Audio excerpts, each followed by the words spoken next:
Welcome, dear one. You found your way to the Moonlit Path.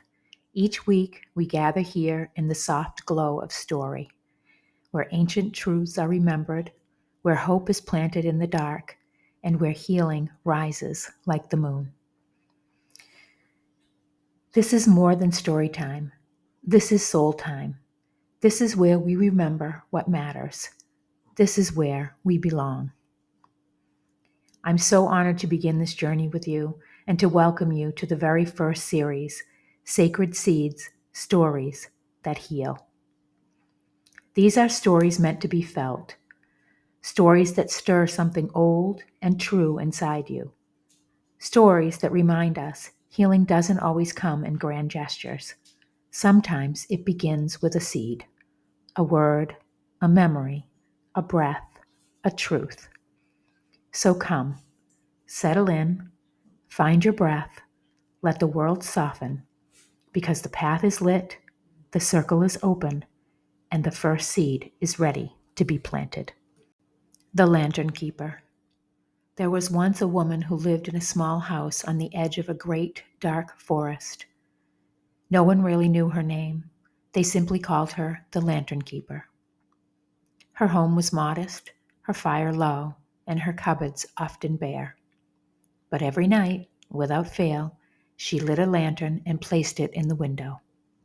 And every night, without fail, someone found their way to it. A traveler who'd lost their path, a child who had run too far, a farmer whose grief was too heavy to carry alone.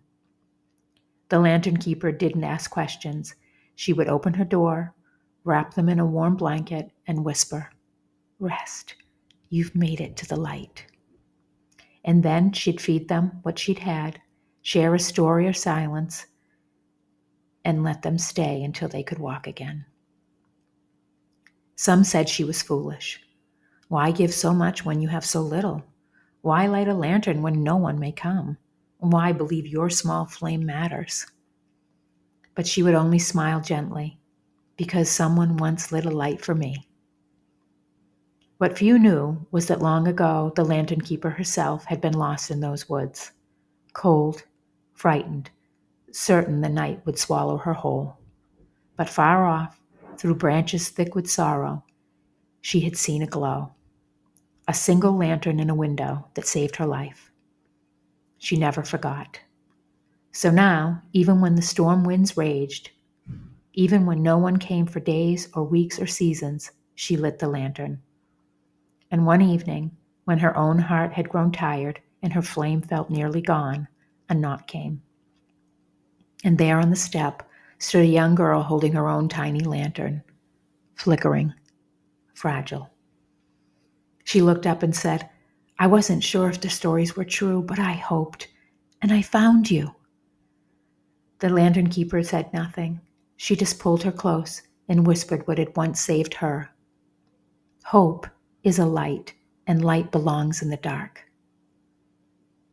Even now, if you walk far enough into the woods, when you're cold and tired and ready to give up, you might see it.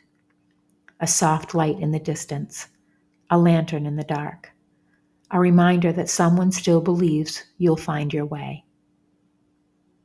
Just take a breath right here. Let that story settle in you. You don't have to rush away. Let it glow for a moment, like a lantern in your chest. Because the truth is, we each carry a light, even when we feel empty, even when the world is dark. There is something in you, a flicker, a warmth that matters. So today, I invite you to gently wonder, what light do I carry? It might be your kindness, your courage to begin again, the way you still show up with your heart open even after all you've been through. That's your lantern. And this week, if things feel heavy, if you find yourself wandering in the woods, just remember this seed from tonight's story. Hope is a light, and light belongs in the dark. Let that seed root into the soil of your soul. Let it remind you, you're never as alone as you think. Thank you for walking the moonlit path with me tonight. I'll see you next week. Until then, Keep your lantern lit.